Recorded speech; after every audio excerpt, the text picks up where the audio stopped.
Hi everyone. So, many of you have asked me to run a benchmark on the Nexus 5.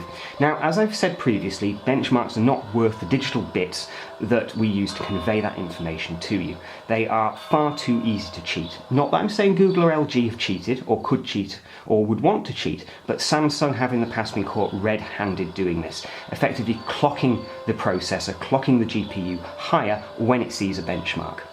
Now, we can argue all day long about the merits of doing that and whether it is naughty or whether it's simply optimizing to give the best experience, as Samsung would put it.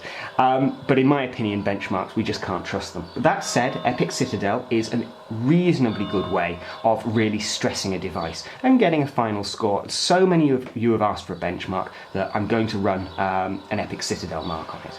Now, this is going to be running at the very highest performance settings, so ultra high quality. That creates a resolution of 1800 by 1080, so not a perfect 1920 1080, but you know, close enough.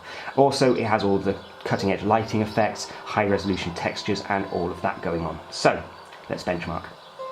Bearing in mind this is on the very highest settings, and so it's not going to be a perfect 60 frames a second. There are a few devices out there that can hit 60 frames a second, if any actually at the moment, as the overall benchmark. You will notice it hitting 60 frames a second in some scenes, and in other scenes it will dip quite a way down.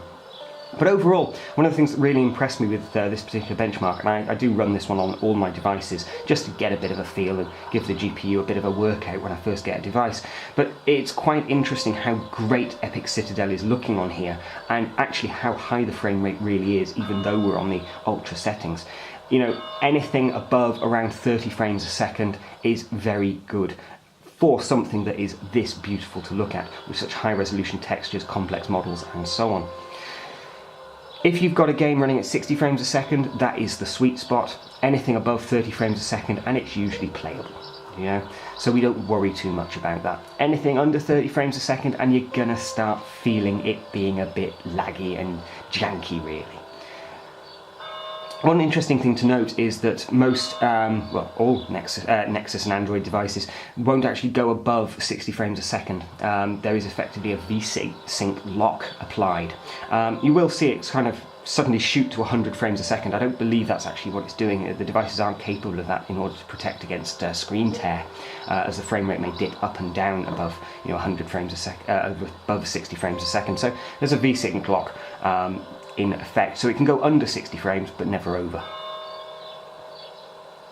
And there we go, 48.6 was the average frame rate there, at a resolution of 1800 by 1080 and the highest quality settings.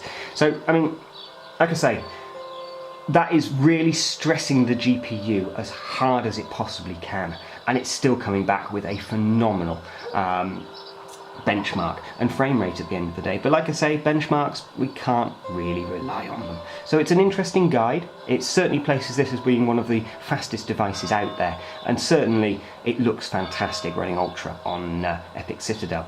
But there we go. Do let us know in the comments what you think, and do feel free to share and like this benchmark post.